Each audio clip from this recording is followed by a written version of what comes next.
Should have called this soft rock zombies. We're not hard rock songs, man. There's too much melody and lyrical focus and synthesizer. Yeah. I mean, this feels like some of the traditional rock from the 80s. I understand now we would declare it as soft rock, but at the time, was this not like a harder kind of performance? You know how things kind of like... A harder kind of performance. These songs all sound like Rick Springfield or John Waite. Missing you. Since you've been... So this could have been called yacht rock zombies, is what you're saying. No, it's what we should have been going down. Rock, but it's definitely not hard. This is not even like Journey level of like commercial rock, I felt. It was very Journey-esque, I think. But really? You're right. It is a much softer version of what we would consider rock. I assume they only called it hard rock zombies because they wanted everyone to have an erection and not a softie while they're watching this. Or because the lead singer was getting one every time he saw that fucking 14-year-old girl. So uncomfortable. Yeah, there's a lot of shots of the random murderous zombie woman throughout here, too. She's naked often. Oh, yeah. They have her all over the band, too. So I think they're trying to make everyone hard with her. Is that why they kept trotting that dancer lady out there? That's her, yeah. Same lady, yeah. All throughout, random cuts of her being flexible and dancing in 80s outfits. Oh, she was very flexible. Welcome to Bad Movies and Beer. I'm Cooper. And I'm Nolan. And today we are discussing as you described it, almost indescribable hard rock zombies, a movie that almost certainly no one has seen. But if you're a Vinegar Syndrome fan, released as part of a 2-pack with Slaughterhouse Rock.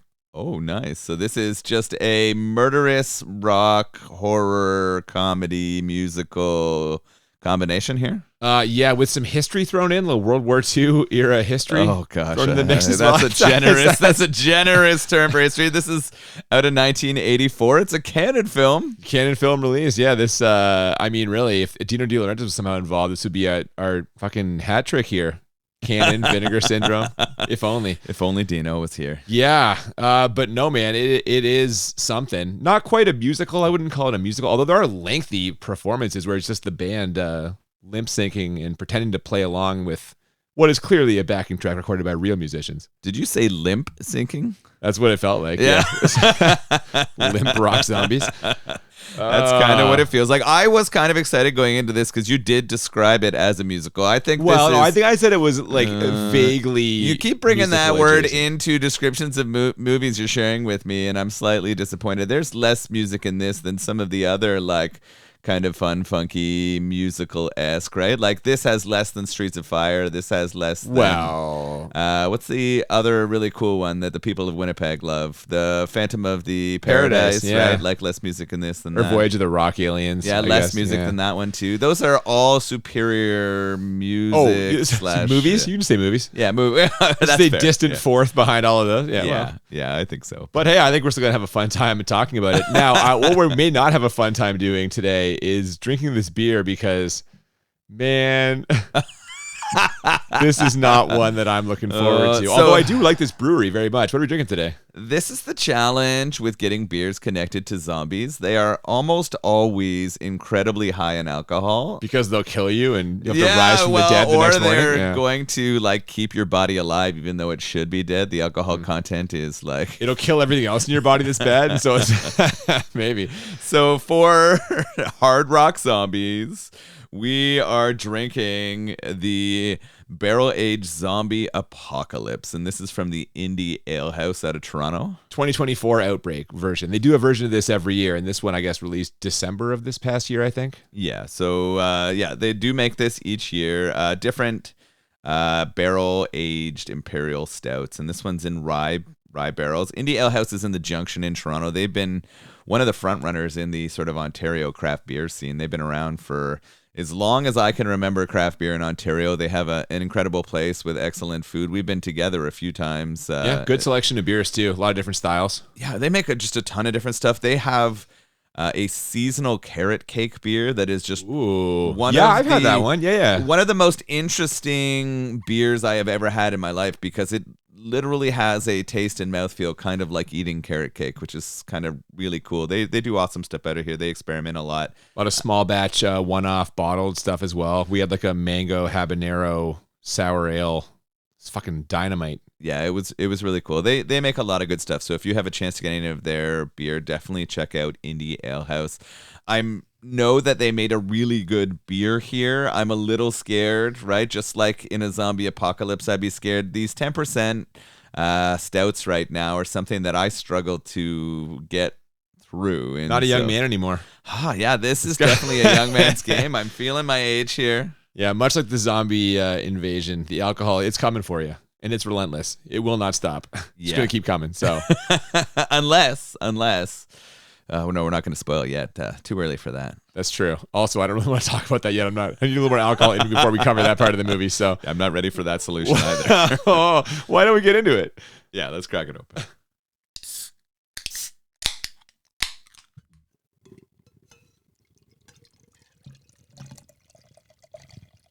After the Canon Studios logo, we immediately fade in on a point of view shot of something traveling at a high speed down the road. A sexy lady hitchhiker sticking her leg out causes the car to pull over, and she hops in between the two male passengers. From there, we cut to that same sexy hitchhiker disrobing and diving into a lake, followed by the two guys from the car. But it's not some good old-fashioned lake f***ing she's got in mind, Noel. It's something completely different. Murder. This ramps up quickly. Oh, out of nowhere. Holy yeah, we're right into shit. it. We've got this hitchhiker getting picked up by these two guys in a badass convertible. They quickly head for a swim. She gets naked fast, and both guys jump in, but she swims out a little bit with one guy. While they're making out, we get a shot of a guy in a suit taking photos of this whole scene. Well, at his legs, a little person in a suit. Two little people. Tuxedos, I felt like. Yeah, maybe. They're all dressed like butlers. The one, though, definitely has some, like, abnormalities. He does not look like a regular little person here. Oh, it's like a little golem. Yeah, he looks like a goblin or a ghoul. Imagine Sloth from the Goonies got shrunk down to like 1/3 his size, and he'd put a tuxedo on. And like, sharper teeth. Yeah, I don't remember Sloth's teeth, nor do I care to. I feel like that would not be it. So, yeah, like you said, she swims out there naked. The other guy joins her. They have a little bit of a makeout, and then immediately she holds him under. What I thought was strange is she holds him under, and then we get a lot of blood. Oh, yeah, but that does not stop the other guy from remaining in the water. He's just kind of there. Well, that part's strange, too, but if you drown someone, there's not a bunch of blood that is produced in the water. No. We do know that she has a knife later, so maybe she's stabbed this guy. You're right, the buddy doesn't notice that his friend has been drowned. He doesn't mind being sloppy seconds, but he's not paying attention at all, and he also gets taken out, stabbed, and killed here, and she drags one of their corpses out of the water and chops off his hand? Yeah, well, the butler and his two mini butlers join her in that. They hold the arm out and someone chops the hand off. I forget. She does. Okay. All I know is these are exactly the kind of hilariously low budget effect you'd expect from this movie. The hand does not look real. The arm does not look real. The cutting does not look real. It's just like... We're setting the tone they for could have pulled effects this hand and off. makeup Yeah. and gore, and it is very, very low. It'll stay that way, too. It's not going to get any higher. She does drop a Beatles line here, though. She sings a little bit of I Want to Hold Your Hand before chopping it off. So we get our introduction to the musical connections. Not the real tune, though. They probably didn't want to get sued. Well, no. She just uses the line. They don't play any music in the background. Says it in this sing-songy voice, but it's not. And then we transition into our first hard rock music. Yeah, man. We cut from this gritty forest footage to some equally gritty club footage as we meet the band that will serve as our main characters to this movie. They're called Holy Moses. They're performing their future hit song, Shake It Out, and the ladies are going crazy. So much so that after the show, there's a line waiting outside the dressing room, a line their manager gleefully lets in. Now, this would theoretically be exactly the kind of thing most guys in a rock band would be into, but the lead singer, Jesse, seems unimpressed. What am I supposed to do? Jesse, sign those luscious, nubile, tender, underage tits, man. Yeah, Jesse, what the hell?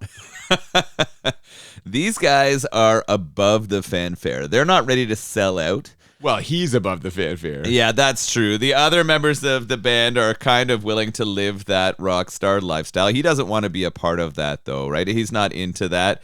all these girls come in, they start taking up their dresses and taking out their tits and their signatures, and we even hear after Jesse leaves a bunch of banging happening in that stage. The manager, I think his name is Ron, we find out later, is really just trying to get them onto the scene. He's trying to push them, and he has arranged at the next city for someone from Universal Music to come out and check them out, and that's going to be an important part of our story moving forward. While our band was performing, there was a group of grumpy old men that were there, and they were very suspicious of this, and they didn't want them coming to their town. So we know that there's a conflict of brewing. They have this big, important show in the next town, but they have some people who don't want them to be there. We're about to meet one more of them, who comes up and tells our lead singer, Jesse, that she doesn't think that they should go. Well, yeah, you mentioned Jesse does leave. I guess he's kind of more of like a sensitive type, not into that whole rock star trip like the guys from his band are. And he's definitely got more going on upstairs than the rest of the meatheads in his band. We can tell both in this scene where he tries to connect with a young girl who wants them to stay out of the next town they're scheduled to play for their own good. She's got like, a feeling instinct, or she knows something that it's not going to end well. So she's encouraging them as a big fan. Don't stop at the next town. Move on. Keep going. We also see how he's a bit more intellectual than the rest of his band in the next scene where the guys are on the road and the other ones are like scoffing at him for reading books. And when they spot the same lady hitchhiker on the side of the road, the rest of the guys in the band are letting out like howls, like a primal kind of, well, not as primal as the one that old werewolf lady does in a minute, but no, pretty good. Yeah, I said an old werewolf lady. Things take a turn here, is what I'm saying. Oh my goodness. Yeah, this is interesting. I mean, we started 30 seconds in with nudity and then murder and some strange photographs being taken. Here we are 5 minutes in. Old werewolf lady. Yeah, things are a bit weird. It's neat to me that we now have a prophetic young woman. I'm always used to the prophetic old homeless man being in movies, and I don't hate that they've switched up this sort of thing a little bit. I like that they're bringing it in, but she doesn't play just a minor role here. She's going to play a pretty big role in this movie as we see moving forward. Although she is definitely a minor. Yes, yeah. Which they kind of gloss over. It's Jesse's problematic really into this for sure. too, but it's problematic for sure. I'm not right with that. They, of course, do, because the rest of the bandmates encourage, pick up the same hitchhiker lady who we saw murder 2 people. And I wonder if this whole band's going for a swim in a second in that same watering hole. Not quite. No, she convinces them to come to her house and stay there instead of like paying for a hotel. And the band is kind of nervous about it, but they decide to do it because she's attractive. That's basically it. They're like, what are we doing here? Let's go. Sure. This house, though, first of all, this big kind of opulent, reminded me of like a Southern style, almost like a plantation kind of mansion vibe. But when they get there, they are greeted by the eyepatch-wearing one of the 2 little people from earlier. And he's still carrying that severed hand from the first scene. Also, the old werewolf lady makes another appearance, whose howls are explained away by the hitchhiker like this. I don't want to be impolite, but what's that screaming? It's just my mother's primal scream therapy. Quiet, Mama! Guests! Nothing to see here, fellas. This all checks out. This is all really weird. It seems like a fucked up Addams Family. Like, it seems like the Addams Family meets Texas Chainsaw Massacre. Like, to me, that's sort of what the vibes are here. Yeah, they've all got a thing, and like, but they're in the kind of rural deal. Yeah, There's some backwoods like, kind of. It's murdery. Like, the Addams Family is dark, but not killers. They like move into the community. This feels like the Addams Family who kills. But the little person playing the one guy with the eye patch, is Migosh from Willow, one of my favorite movies growing up as a kid. He is like a famous little person actor. I think he was also in Seinfeld. I don't think that was him. Different? He's okay. in it, but this one is also very famous. He's been in a lot of stuff as well, for sure. But I don't think he was. I'm pretty sure Mickey it's the from guy Seinfeld. from Willow, though. If you look it up, I think this is the most successful actor from this entire film by a lot. Oh, gotta be, yeah. Yeah. No, I've never seen anyone else in this before. No, or they've never since. been in anything else. No. Now, the band finishes unloading their stuff and then hits the town for a young dudes having fun montage, which mostly involves dancing, skateboarding, and sticking their heads in one of those funny picture things with like holes cut out where the heads are, you know? All of this inexplicably infuriates the locals, who stare them down before telling them to get the fuck out of town. But there is no way this band is leaving without playing their show, especially after Jesse spots that young girl from earlier, which will launch us into what is by far the most uncomfortable subplot of this movie, namely their romance. Well, unless old German people f***ing makes you uncomfortable. Maybe that's a little more of a subplot. I don't know. There's a lot of uncomfortable subplots in this. So the grumpy middle-aged men who are shutting down the band here are the same ones who had been in the previous town, seen the show, and decided it was not appropriate for their town. Yeah, one of them might be a sheriff. Yeah, one of them I think is the sheriff, and this is like obviously a bit of a, I don't know, a message about old town people not being ready for the music, the hard rock of the 1980s. It's about family values, Noel, is what it is. Yeah, we're definitely Simple getting some country of that. life. They have kids skateboarding and doing minor skateboarding tricks, and we know that that's a problem. Clearly, based on the very close-up facial expressions we get. Obviously, that stuff we would consider not a big deal now, so it's really hilarious to play on those things from the 80s. This is from 1984, right? So we get some of that. The prophetic girl shows up again, you're right, and goes to tell the Jesse character that they really do need to get out of there. She is definitely a minor, and he has somehow quickly fallen in love. We said that like 2 minutes ago. I know, but this is so strange to me that he's met her once. She warned him about the dangers of this small town, and yet he didn't listen because has he fallen for her? Clearly. What's strange to me, though, is an old German couple we cut to in a second banging.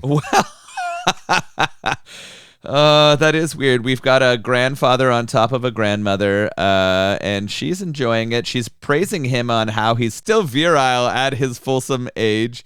He says it's his medicine or whatever. He takes a recipe. Vitamins. He says his vitamins are keeping him there. They have bad German accents, and he's plowing her when the two little people show up, and they call them grandparents. So they're the grandchildren show up and ask if they can watch. So how do you feel that would go?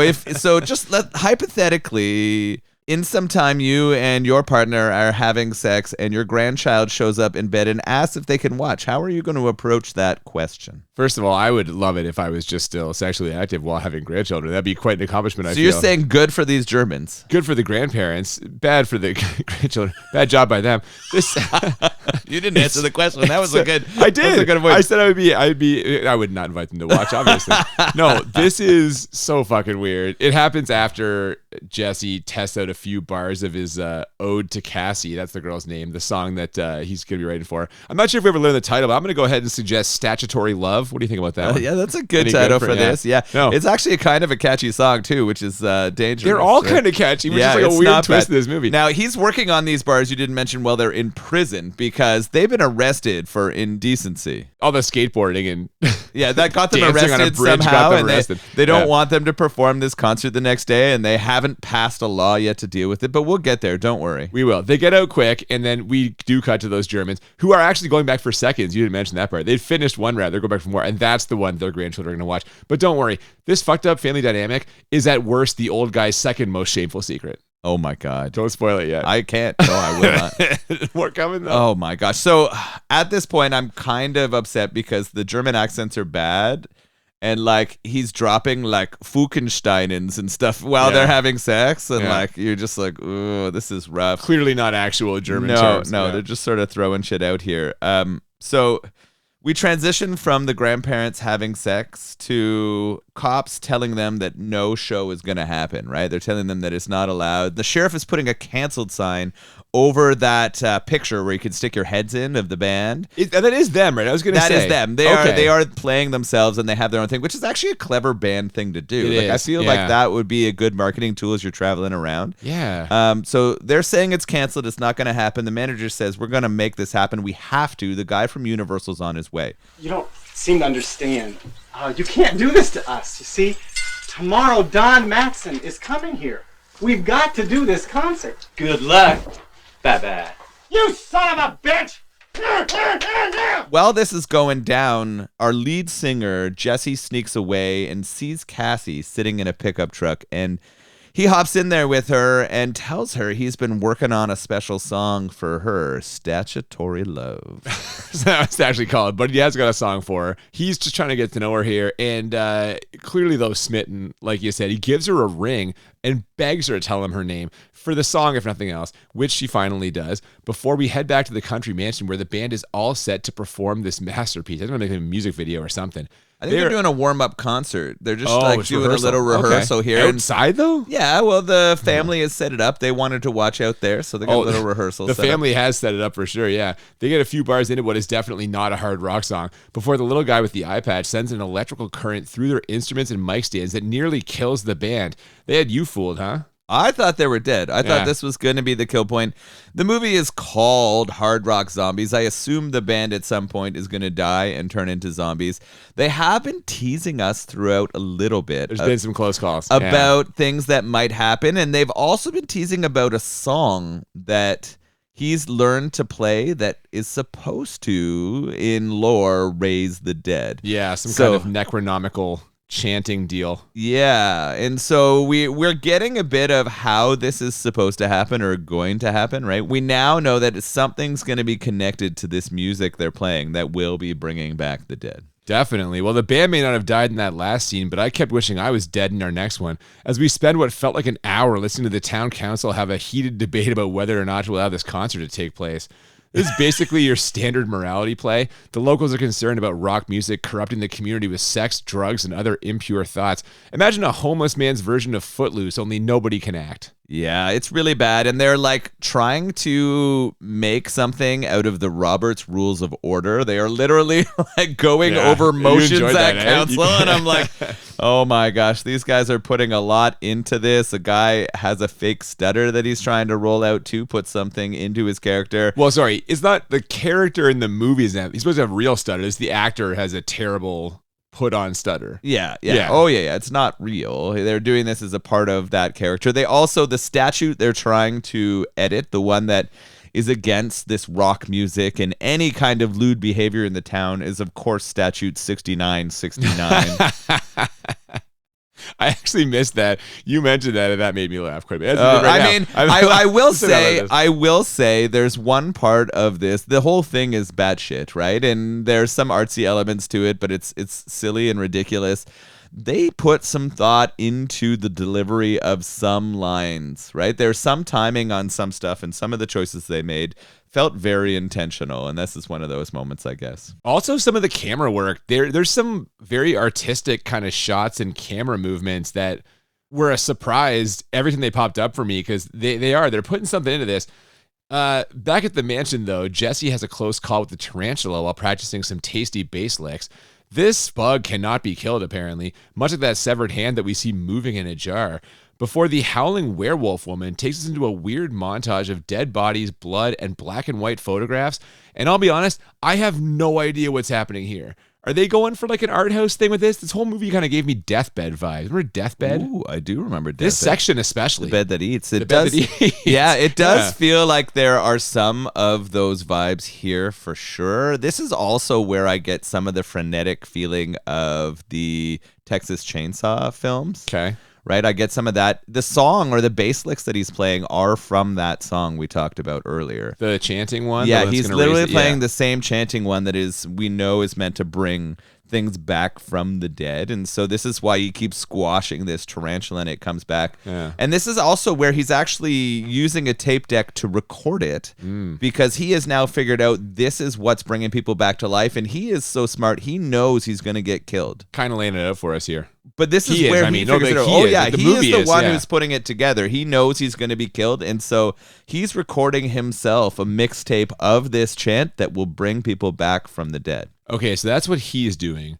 But what is this blonde lady doing? Oh, I have no idea. Yeah, like it is so unclear. And they also intersperse it with shots of her in the middle of a street wearing half like exercise outfit. Yeah, it's like half exercise gear, half high-heeled boots, like leather. Biker gear. Yeah, it is a weird exercise / leather outfit gear, and she's doing like kicks and rounds with her leg and showing she's flexible. Almost like ballet warm-ups. It is. Yeah. It looks like a dance. I would not be surprised if this actress was a dancer at one time, but it's definitely a strange cut here. Yes, I agree. But either way, after whatever the fuck she did in that last section, that blonde hitchhiker lady decides to take a shower. And while she's seductively and very thoroughly cleaning her boobs, one of the guys from the band decides to slide in there. What? That's quite the observation. It was. He was really spending time on those things. Yeah. No. You got to get every part clean. You need soap on every piece of you. You really do. Yeah. But one of the guys from the band decides to slide in, to the shower, I mean, which leads to this exchange. I think I love you. You're so romantic. You must go to movies a lot. This is just like a movie, huh? Yeah, love story. Maybe Double Miss Jones. How about Psycho? Oh, shit. And she starts stabbing him, all while her husband or lawyer, accountant, I think it's husband, pops in the door. He does and starts dress like taking a pictures. lawyer and Yeah, accountant. I can see him being like her legal representation, just getting these pictures to assure her of a guilty conviction. He gets off on seeing the images of his naked wife murdering others, and that's how he. So this is the third time in the movie we've caught him doing this. Should have been played by William H. Macy. What, cuck vibes? Come on.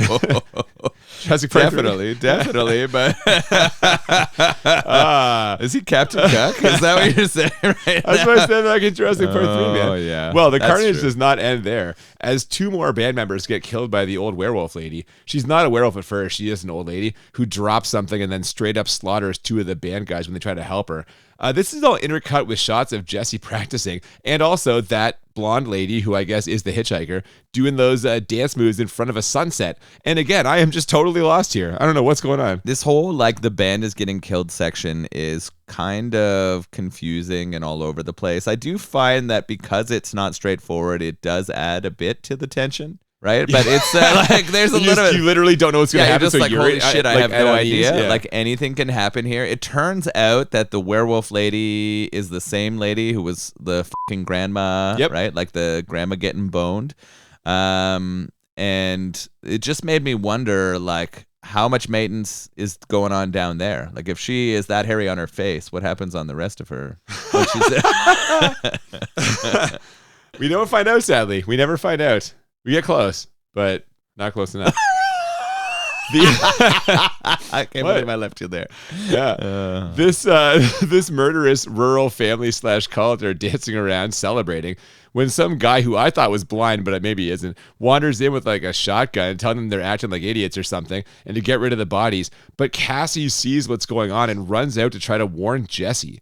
The 2 of them split up, but not until after Jesse gives her a cassette with instructions to play it if he doesn't make it out alive, which I guess directly relates to what we were just talking about, the chanting thing. This is where he was recording. Yeah, and it looks like she better find a boombox because he gets run down and murdered by a bald Nazi with a weed whacker. Yeah, this is interesting because I wasn't super worried about a weed whacker, but it turns out they've added a like blade to the end of it, and this, bald guy. You said Nazi? Yes, he's dressed in like an SS uniform. Yeah, which is strange, right? So obviously we had some German overtones earlier, and now we've got this strange, more Nazi tones. He kind of throws 2 daggers, which pins Jesse's hands to a tree and then kills him with this weed whacker. He dug it into his chest. Yeah, so this is fairly graphic. We've now had the whole band take it, and this is it for the movie, right? It's over?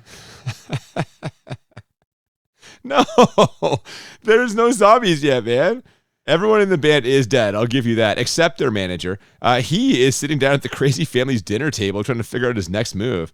The old German patriarch tells him he might have a job for him before a flashing red light on the table indicates something. I have no idea what. It's taken 40 years, he said. 40 for that years light for this to flash, moment, for the light to but now flash. the light is blinking, and that gets the old man excited. So excited that he stands up and rips off what I guess was a mask the whole time, revealing his true identity. It's Hitler. Can it really be you? You think I shot myself down in some bunker someplace? You think that I am stupid? No more hiding. No more Mr. Nice Guy. No more waiting. Today's the day, der Tag. The Third Reich is dead. The Fourth Reich lives. The old man was fucking Hitler. What is happening here? I guess he's been in hiding since the end of World War II. Just waiting for that light to blink. That's He the signal. ended up in California Yep. with a hot German wife. It's Ava Braun, Yeah. right? The old werewolf Yeah, lady yeah. is Ava Braun. Yes. Yeah. They ended up having a murderous son and or daughter-in-law Yep. who likes to get cucked and take pictures. And birth midgets. Well, the one of them doesn't seem like a little person to me. The other one just seems like a bit of a ghoul or monster. I don't know. I think only one is a little person. They The see other one's- grandchildren. No, grandchildren. They just see grandchildren. That's true. Once you have your kids, you just love them no matter what they turn out to be. But yeah, now we have Hitler is in the film out of nowhere. Yeah. Like, why? Why make him Hitler? Yeah. What's funny is I thought he kind of looked like an older Hitler before he took the mask off. You just thought it was locked in anyway. Yeah. I'm like, actually, the first time I watched this, I was like, is that Hitler? I'm like, no, it's crazy.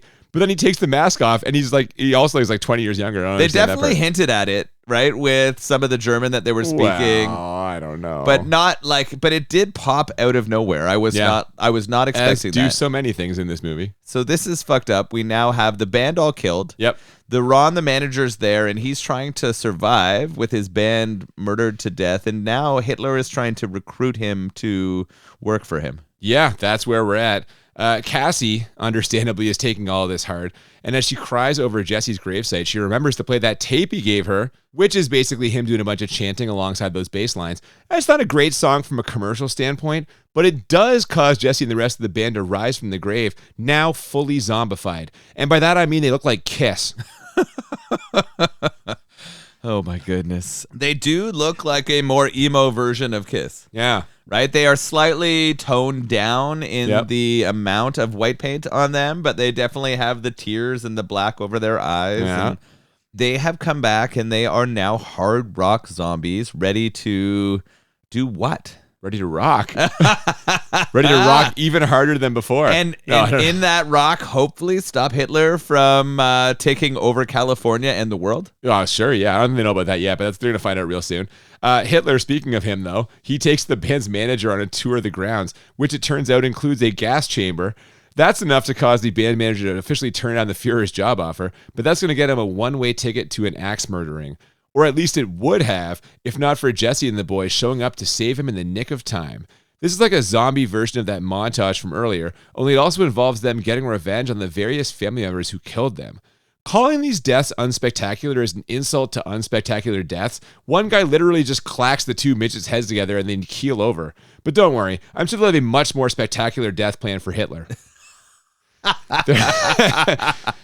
These are all terrible. Yeah, this whole section, I usually love montages, but this one didn't grab me. Well, the band slowly getting their revenge in unspectacular ways isn't great. They do save Ron, though. They get him out of there.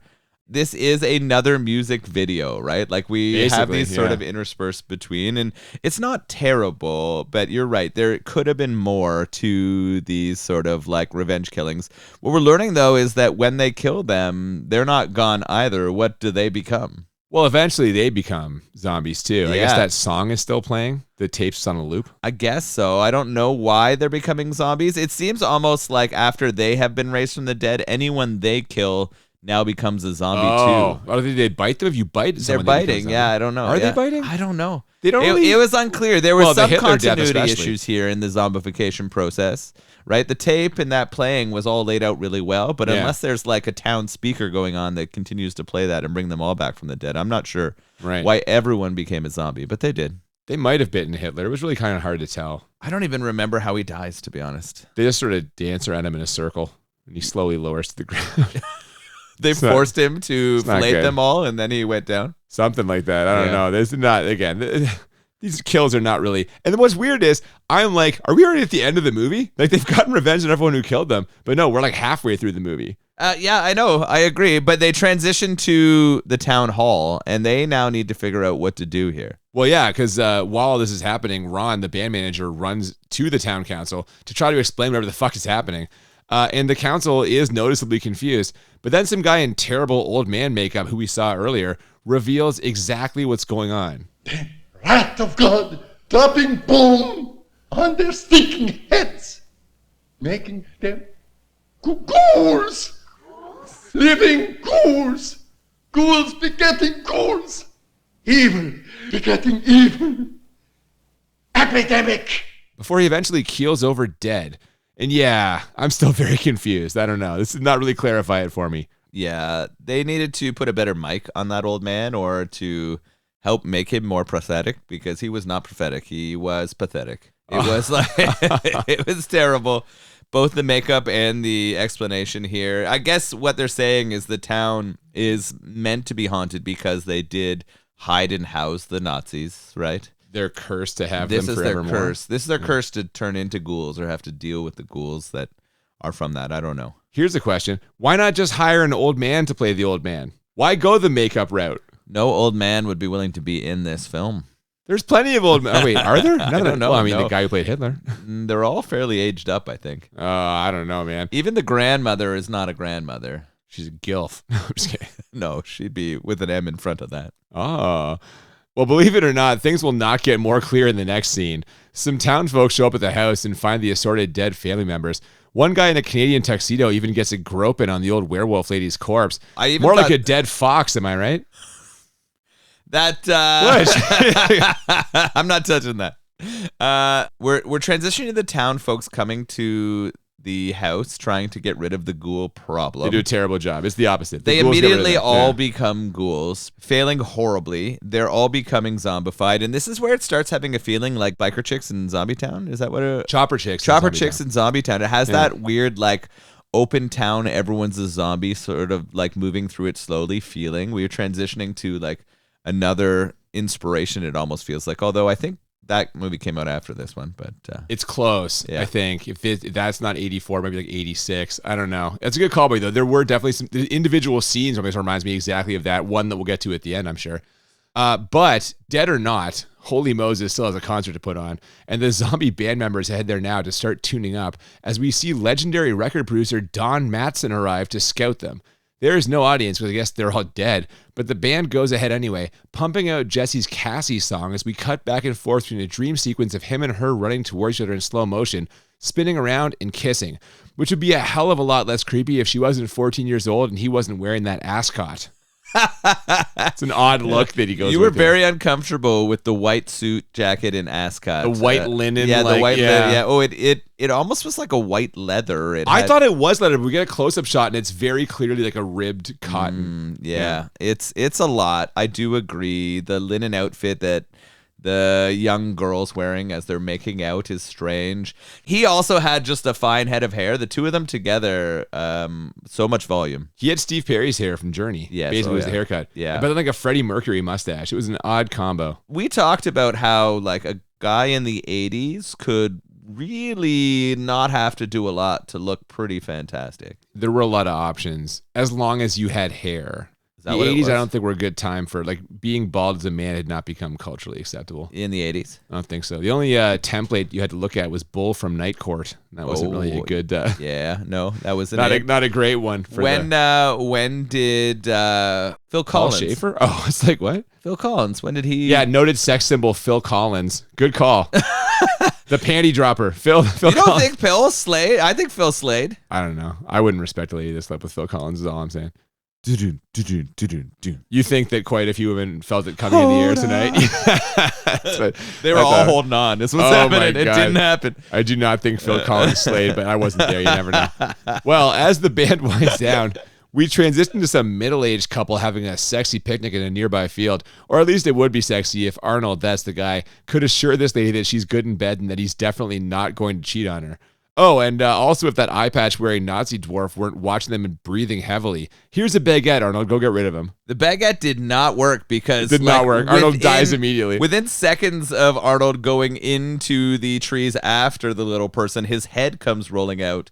And the woman's upset, but really just more protective of the head. It's pretty strange. Well, she doesn't want to let go, is all it is. She loves him. She's very possessive of Arnold, as it came out in that scene and in future scenes. Yeah, but she didn't go to get his body. So clearly he did most of his work with his tongue. That's what I Yeah, that's all right. As the remaining townfolk try to come up with a strategy to quell the ever-expanding zombie threat, record producer Don Mattson is witnessing the greatest act he's ever seen in his life. Yeah, I want you to cancel Tokyo. Cancel Paramount too. Cancel London. Cancel everything. Cancel my shrink. I ain't gonna need her this week.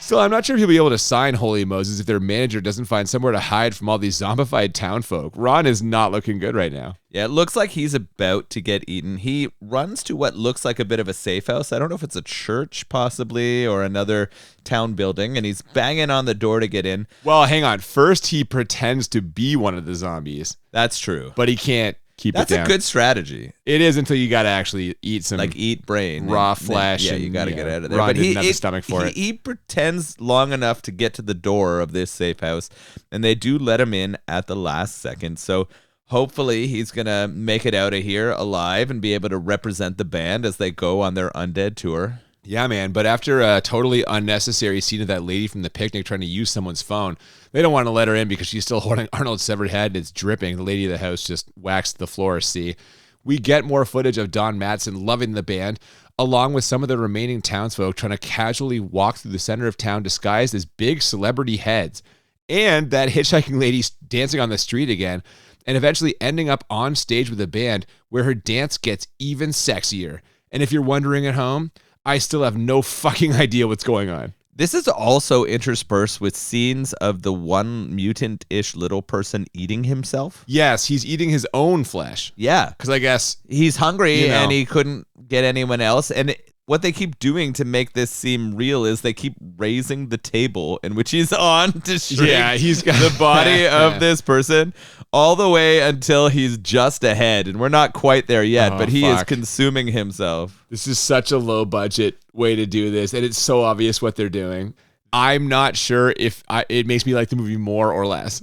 Like, it's so blatantly obvious. We're gonna have to talk about that at the end. Yeah, we're gonna talk about that when we get to the end. Yeah, so that's a part of our ratings. So Ron is okay-ish. Many more townsfolk are dead, but this concert takes a dark turn in a second as a bunch of other zombies show up and menace Cassie, who has been watching from behind one of the seats, before murdering Don Mattson, who also fails to sign the band. So doubly disappointing for him, I'm sure. Things seem similarly bleak for the increasingly shrinking number of still alive townsfolk who are struggling to figure out what to do next. After some discussion, they land on sacrifice a virgin. But where are they going to find one of those? Oh, well, we know who's coming running in there. It's Cassie. Cassie's in trouble. All right. Cassie shows up right at the wrong time as they're looking for a young woman who is not old enough yet to be having sex with someone, yet is fallen in love with the lead singer of a zombie rock band. Well, I'm sure lots of underage women fall in love, air quotes, with members of rock bands. The problem is the much older member of the rock band falling in love with her. Writing her a song and giving her a ring. Now, yeah, she's still a virgin, though, so at least he hasn't overstepped those bounds. That's true. What's the name of this band again? Moses? Oh, man. Is this a reference to... Huh?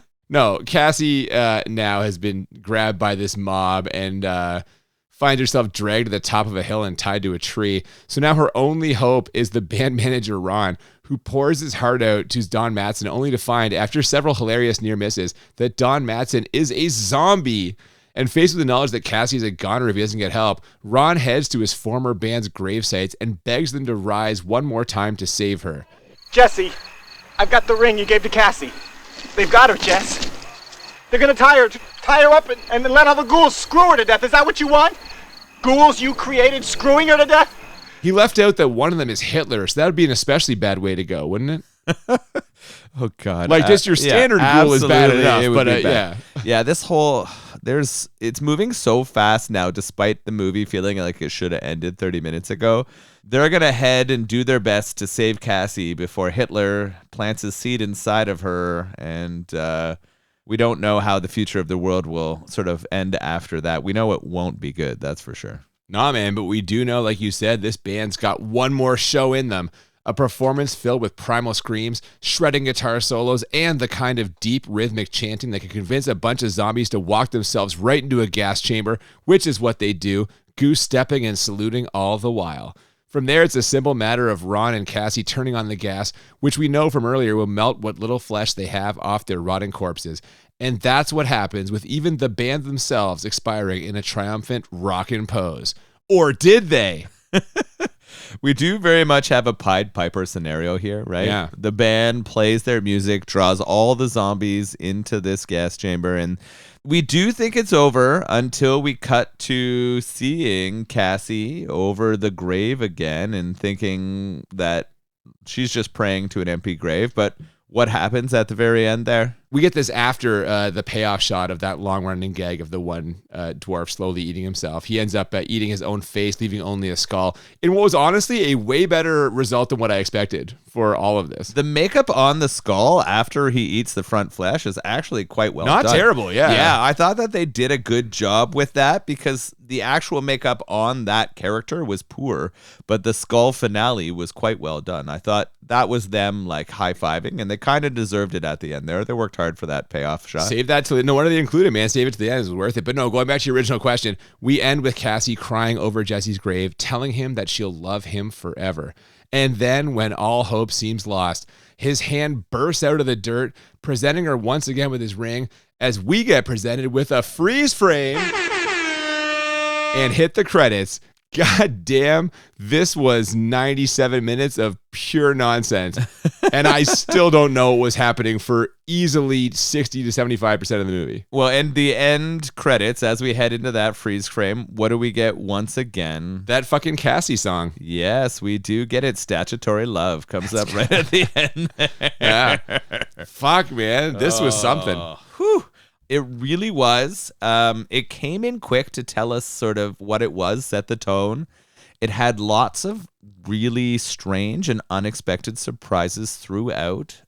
I don't know. Do you want to get right into our ratings of this bad boy? Yeah, I am still, like I said, trying to figure out exactly what went on here and sorting out my feelings about it. So why don't we just get into it? The way we always do this, rate the movie on a scale of 1 to 10 two times. 1 to 10 for how bad it is, 1 to 10 for how enjoyable. And the goal is to find movies that are a 10 out of 10 on both scales, or what we call the Crit 20. And I will start by saying that this is definitely in play for me because this movie is absolutely 10 out of 10 bad. Like, putting aside the fact that no one here can act worth a shit, you've got the completely insane screenplay and storyline. I mean, twists and turns, man. The old man is Hitler. Just out of nowhere, halfway through, the old man is Hitler. Strange, though, that almost seems like it's played out now. But don't sit here and tell me you were expecting that in this I was movie. not at all. And to give them credit, this was made a long time ago. Yes. I feel like that has been almost like a recent trope. Like over the last 10 years or 15 years, that's been used a lot. But you still were not prepared for it. So keep that in mind when you give your own rating. Yeah, I was not. Because that was fucking out of nowhere. The story elements of this are just completely, you can't, like you said, they're indescribable. We've gone through this and I still don't understand it all. And I'm still baffled. And this is my second time seeing this, by the way. No further clarity from watching it a second time. If you went to see this, I don't even know if it was in theaters, but if it was, we saw it's like part of like the fucking second part of a double feature or something, or the first movie and who the fuck knows, you would just be like, what in the fuck? I haven't seen the trailer for this, but I'm sure if I watched it, I would not have expected this movie. The effects are various levels of awful. Again, the skull at the end when the guy eats his face off, that's kind of cool, but so much of this is like laughably bad. The makeup, it's completely fucking bizarre. And the level of production is so low. I have to give this a 10 for how bad it was. How about yourself? It's a 10. Yeah. Like, it's not debatable, right? It is, and I know we're going to get in trouble with producer John, just the quality of production is bad. Right? Like no, he's weirdly okay with if bad production. Yeah, it's only when it's a good production movie has a terrible story if we don't give it. This will come up again in 2 weeks, probably. Oh, yeah. Just putting it out there. So the writing's terrible. It doesn't make any sense. The effects are bad. The makeup is pretty poor. I think they do okay at times with the budget they have on the makeup, and we'll talk about that, but overall it's pretty bad. There's a lot of strange continuity things. The like transitions between music video and things that are happening is disjointed. The whole thing was like indescribably bad, and it is a 10. Enjoyability, yeah, how enjoyable did you find that on a scale of 1 to 10? It's a bit of a car crash, right? Like, it's one of those things that's hard to take your eye away from, you know, like you have to kind of focus on it because you don't know what's going to happen next. I thought that the music and the fact that it was a rock band added a little bit to it. I thought it was enjoyable. You're right. It's a tough description as hard rock zombies, but I think soft rock zombies would not be you're not putting anybody in with that. As fun a title, right? So you wouldn't have that. And also, if I think of like death and zombies and those kind of things, I think it fits better with hard rock and metal. It was ridiculous. Like, just unexpected in so many different ways. The murder 30 seconds in, the voyeur cuck husband, the grandma and grandpa, werewolf and Hitler having sex while strange grandchildren dwarf grandchildren. Yeah. Is this a horror movie? It seems inspired by, but has like comedy. I don't know. Yeah, was Chopper Chicks in Zombie Town a horror movie? It's a comedy. Yeah, comedy musical. I guess so. Comedy musical horror. They add a lot of musical arts horror to this. comedy. Yeah, it's artsy. Jazz too. blues, really. I didn't like it for its quality of movie, obviously. Right.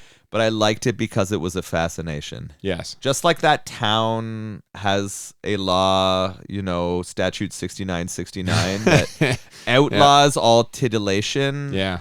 That's what this movie is in general, right? Right. It is purely titillation, and that titillation was enough to get me to a 7. Okay. Maybe an 8. I was right on the border there. It doesn't deserve a crit 20. It's not nearly as good as a couple of the other movies that I would say are adjacent to this that we've watched on the podcast. So I'm going to stick with the 7. I think 10 bad, 7 enjoyable for me. Okay. I feel very similarly to yourself. This is not going to be a long thing for me because all the stuff that you enjoyed, I enjoyed as well. The completely insane unpredictability of what is going to happen next, what is happening right now, it does kind of capture your interest. And there's enough bizarre twists where you and I both at different times were just like, what the fuck? Yeah. And that there's value in that for me. There's value in like being shocked. But yeah, the caliber of everything in this is just so bad that it pushes past kind of so bad it's good and starts drifting back into so bad it's bad territory. So I can't give it a 10 either. The songs were catchy though. Songs were catchy. They were. And there were some hilarious moments. I actually was debating between a 7 or an 8 also. So here's what I'm going to do. I'm going to kind of have my cake and eat it too on this. I'm going to say that it was a 7 enjoyable because of the freeze frame. I'm going to bump that up to an 8. So kind of the best of both worlds here. There were a few moments there where I'm like, this could maybe have a chance of being a crit 20, but once we got past Hitler getting killed into all the stuff with the town folk, that council scene was just excruciatingly long, and that for sure dinged it for me. So I'm at a 10 and an 8, you're at a 10 and a 7. Strong score. Yeah, high scores. Appropriate movie for the podcast, I feel. Oh, absolutely. Yeah. It's hard because I feel like the episodes where we talk about something that no one has seen tend to be ones that people connect to less. This is a movie, though, that if you have a chance to watch, it is worth the amusement of seeing something unexpected, and you will be shocked and baffled and laugh and probably want to cry at times too, and that's okay. It's it puts you I almost through cried a emotions. couple of times. Yeah, man. What about the beer? I was gonna say, did this beer put you through some emotions? It put me through some. You know what? My first sip was really, really enjoyable. It was much easier than I expected. It's shockingly smooth. Yeah, that was what I said to you. With an anticipation of a dangerously difficult 10% to drink, and it really isn't. It has very strong and quality dark stout notes. You can definitely taste the barrel-aged rye in it, and I think that's what makes it a little bit harder to drink in the long run. I wouldn't want to consume 2 of these back to back, but are you sure? Because I have another one. not right now, no. I think after consuming, people are hearing how hard it is for us to get the words out of our mouth at this point in the podcast. I think I've probably edited most of that out, but I'm getting a little slurry. Yeah, things People are getting. say I mumble a little bit when we get into these. There's some where the sentences kind of run together. I think that's happening here. That tends to be when we've been consuming 10% beers, and I can feel that in me as we push through the end of this episode. But like all beers from Indie Ale House, it was really well made. I recommend so highly that you check out their stuff. If you get a chance, head to the brew pub because both the food and beer are great. Or if you just want to grab some of their beer from your local retailer, they are in the LCBOs in Ontario, and maybe they're available They elsewhere. ship to Ontario as well. Get their IPA in your hands. It's delicious. They have lots of other beers too that you will really enjoy. Cool, man. Yeah, I, again, very similar feelings in this one for me. I took that first sip and I braced myself for the shudder you get sometimes when you drink a 10%er and it's got that kind of kick, and it just never came. It was just a silky smooth first sip, and I could not believe how smooth it was. And as I've gone through and finished this off now, the same thing. I was like, you definitely get that rye barrel taste, but it's not overwhelming like it is in so many other imperial stouts, including some we've had on this podcast before. I'm not going to sit here and tell you that this is my favorite beer. I am not necessarily looking forward to drinking that other can that I have. Although, you know what? There's a time and place if I'm in a right Save mood. it and split it with a friend. This is one that would be great to split with someone. Have it after dinner. This on is a cold winter's day. A nice after which dinner we are treat. not going to experience again for another 6-7 months. Well, it's This just will going to last. age. It'll age. Yeah, that's the nice part about stouts. You can leave them in that can. The hops won't go bad. Oh man, this was. I was nervous and not looking forward to this, and it ended up like being a pleasant surprise, there and you that it go. wasn't bad. That's So all we are. and I agree. Indy's great stuff. I got this beer and ordered a bunch of other stuff, and like so much of that was just delicious. Italian style Pilsner. I mentioned the mango habanero sour. Wild ferment. You can see why they've been in business for so long and so successful. Great stuff. Check them out for sure. And we survived the zombie apocalypse. Yes. Yes. What we throw in our way next time? Well, we survived the zombie apocalypse. Next, we're going to see if we can survive World War II. We're going to be watching 2 weeks from now. Oh, no. What, we're going back to Hitler? Actually, no. The bigger threat in this movie is the Japanese. Oh. Have you ever heard of 1941? Not the year of the movie. No. So this is a little known, kind of lost to the sands of time, Steven Spielberg movie. What? Fucking bombed. I alluded to this when we watched Jurassic Park How 2, can 3. Steve? So I have seen Saving Private Ryan. Yep, of course. Absolutely fantastic. Yeah. Right. Who War has movie. treated World War II with more respect than Steven Spielberg? Yeah. Yeah. You're going to feel differently after you watch 1941.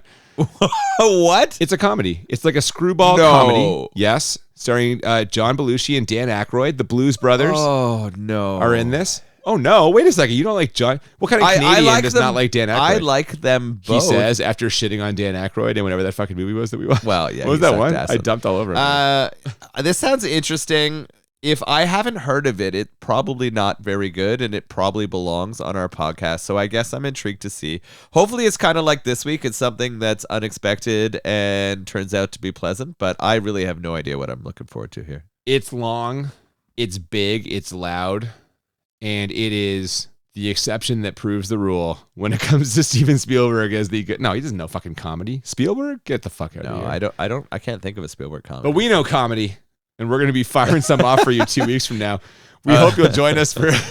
Hopefully it's immature Yeah. and has a lot of dick jokes. There'll be. Oh yeah, That's we're going to the be kind okay. of comedy we Yeah, we enjoy. hope you'll join us in 2 weeks for 1941. Before that, if you haven't already, please follow us on social media at the BMB Podcast on Twitter and Instagram. Send us some emails, thebmbpodcast@gmail.com. I know we're getting close to the end of our season, but we'd love some suggestions for next year. Absolutely. We're always looking for that. And thank you for joining us today for Hard Rock Zombies. We hope you'll be back in 2 weeks' time for 1941. Until then, I'm Cooper. And I'm Nolan. And we'll see you next time on Bad Movies and Beer. Keep it hard rock. You can't keep a good band down.